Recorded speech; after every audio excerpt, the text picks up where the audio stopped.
When he arrived, he was greeted by a shock. The compound was sealed off with police tape. A police officer stopped him at the gate. "This place is a crime scene," the officer said. Al-Haji had been arrested 2 months ago for human trafficking. The compound was a baby factory.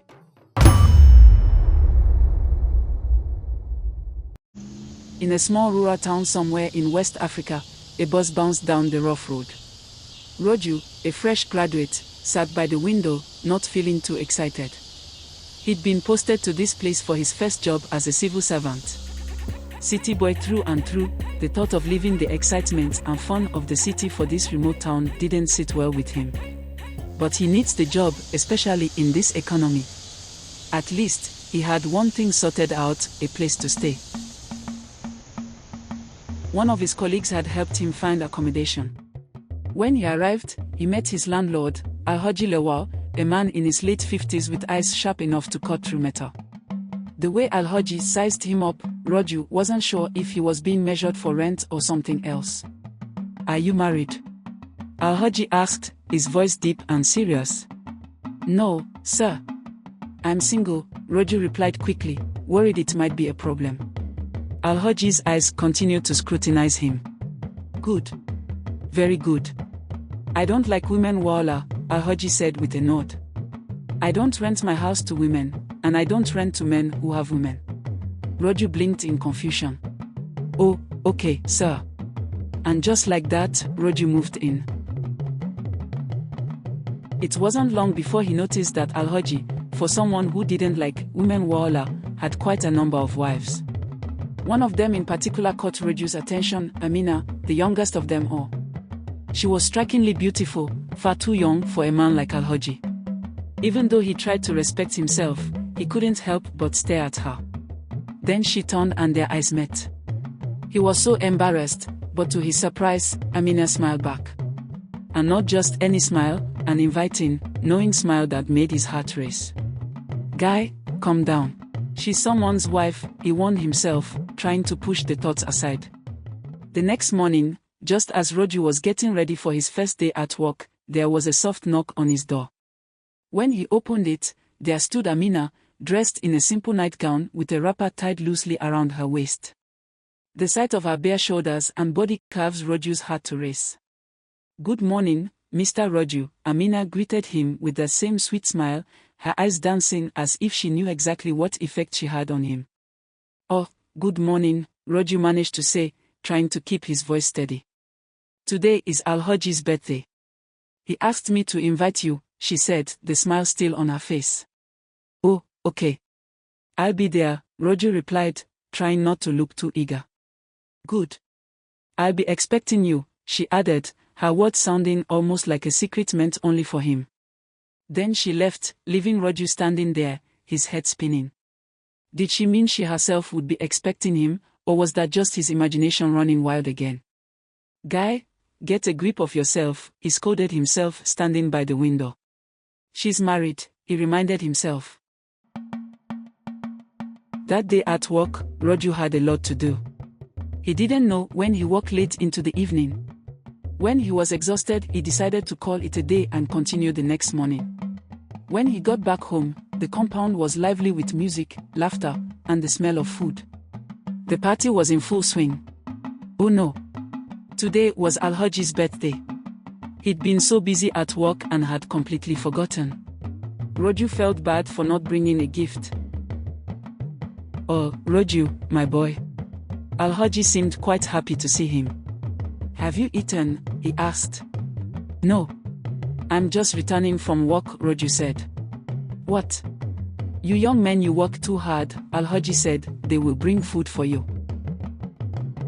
Outside, the party makers were still in high spirits, drinking and dancing.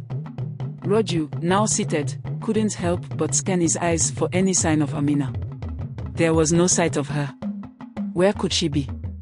"Are you expecting someone?" Al-Haji asked with a smile. "Oh no. I'm just enjoying the party." Roju stammered, now really feeling guilty. He'd been thinking about the man's wife. But Al-Haji didn't notice his body language.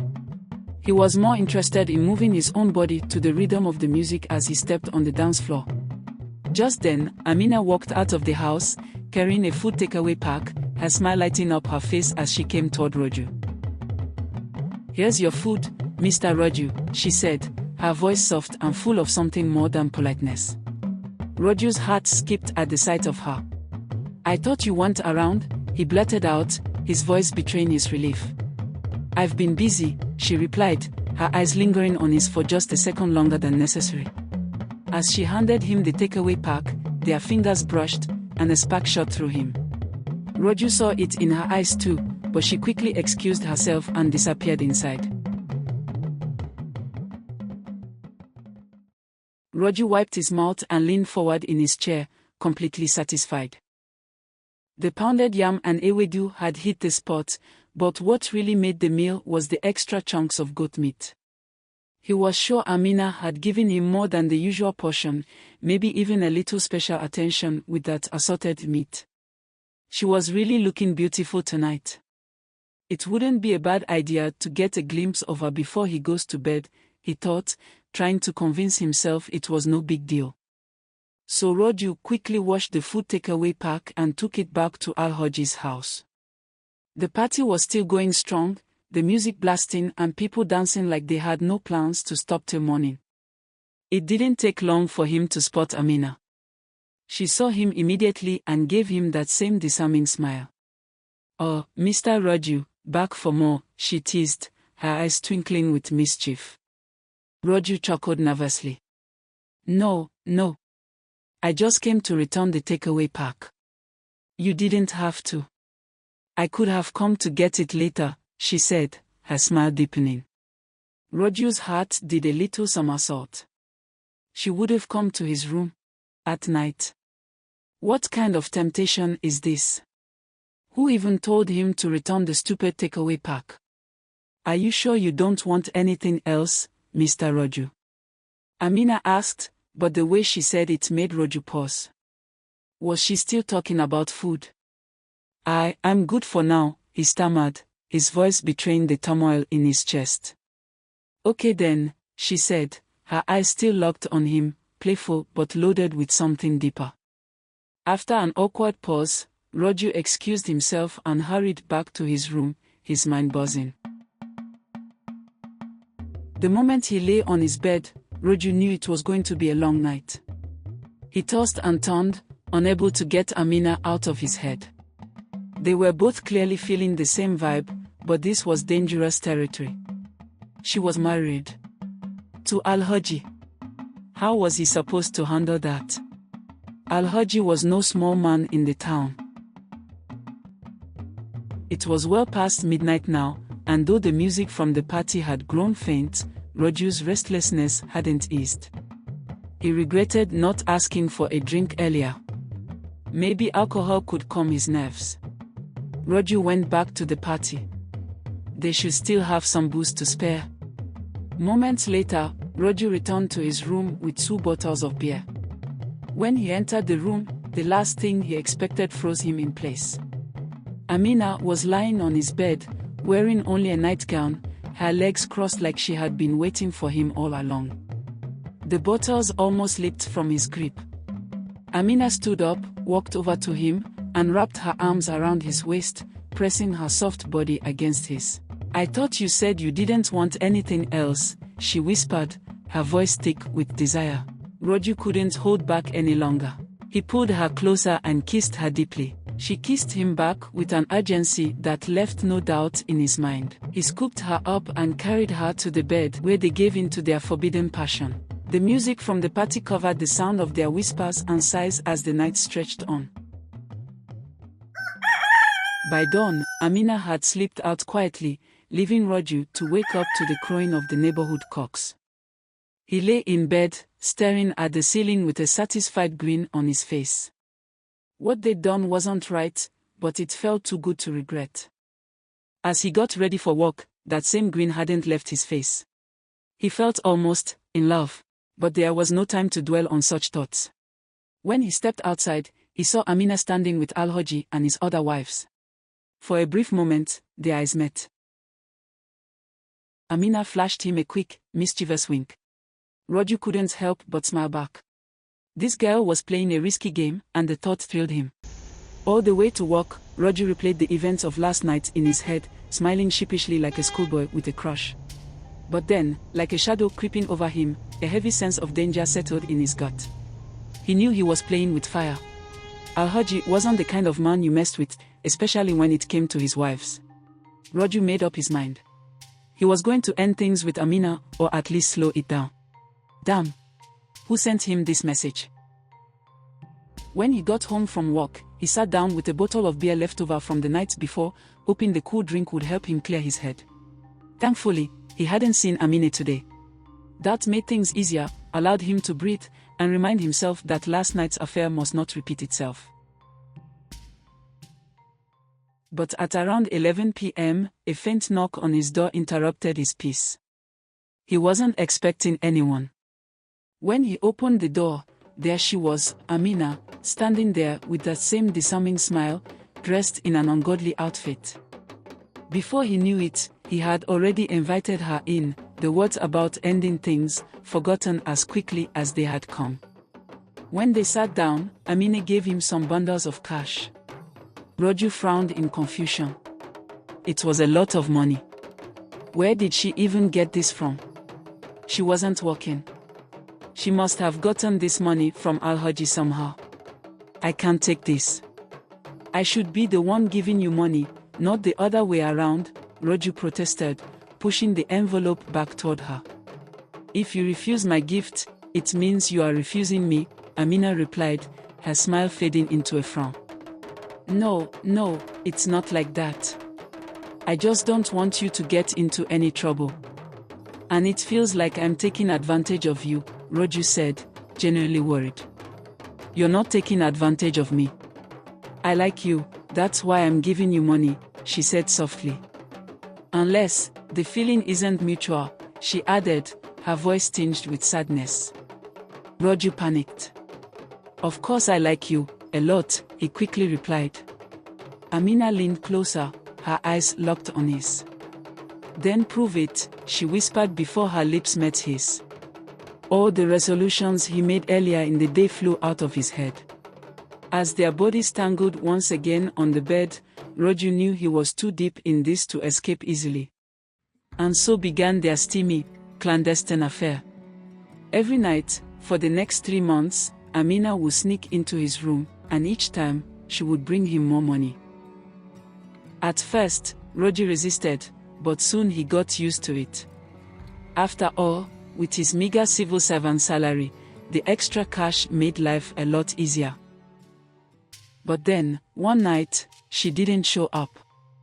The next night, still no sign of Amina. It was then Roju realized he hadn't seen her for 2 days, not even during the day. Worry crept in. Was she okay? Had something happened to her? Or worse, had their secret been exposed? By the 4th day, Roju couldn't take it anymore. He missed her, plain and simple. He had fallen for her, despite knowing how dangerous that was.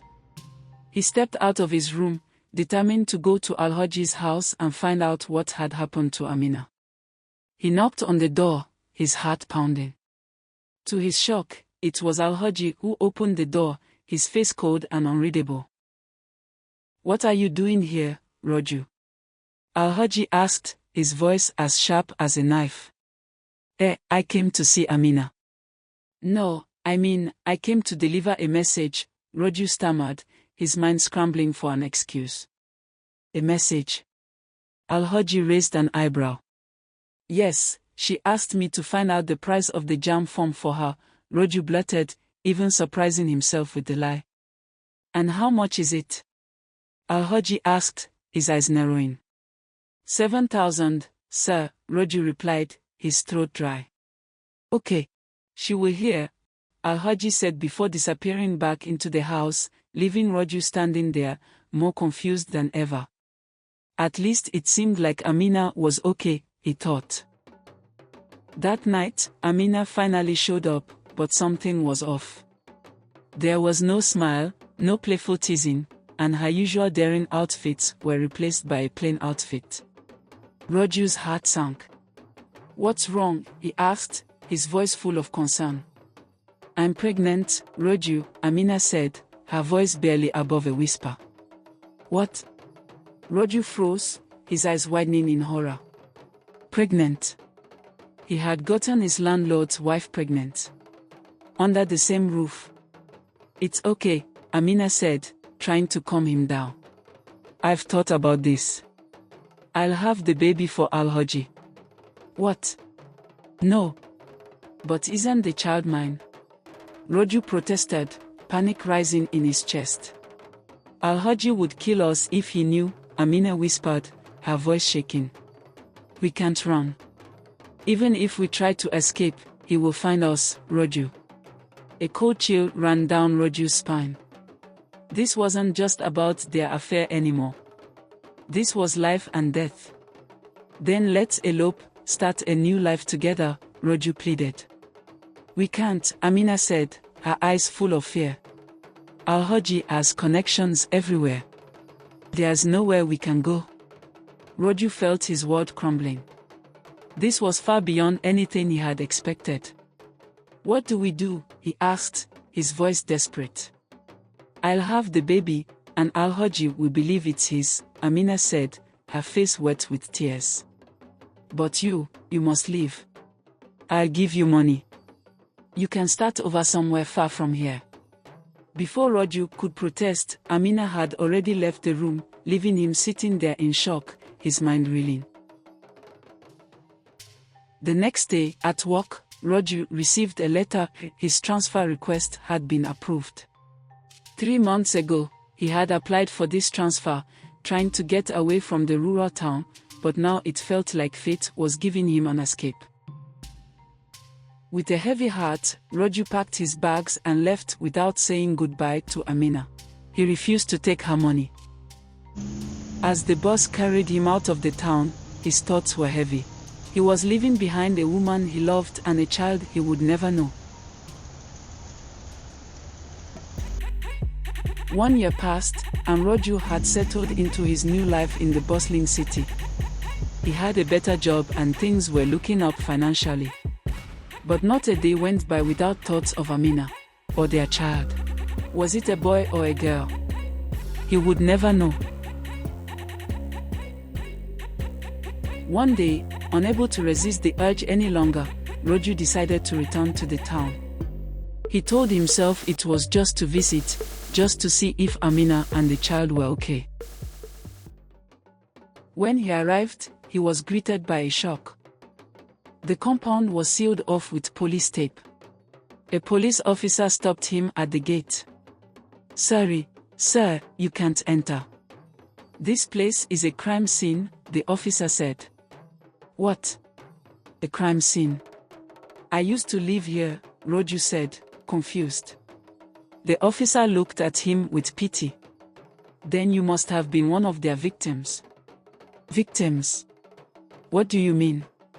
Roju asked, his stomach sinking. The officer explained. Alhaji had been arrested 2 months ago for human trafficking. The compound was a baby factory. His young wives were actually not his wives, but young girls and women he used to produce babies, which he sold off. That's why he only rented his apartments to young, single men. Roju felt like he was going to be sick. His child, had they sold his child? What about the women? Where are they now? Roju asked, his heart pounding. All of them were arrested, except the youngest one. She's the one who tipped off the police, the officer said. Roju's eyes widened. Amina. She had been the one to expose everything. Do you know where I can find her? Roju asked urgently. Why do you want to find her? You should go to the station and give your statement as a victim, the officer said, eyeing him with suspicion. As Roju rode the bus out of town, his thoughts were in turmoil. His mind was set on one thing: he needed to find Amina and, hopefully, their lost child.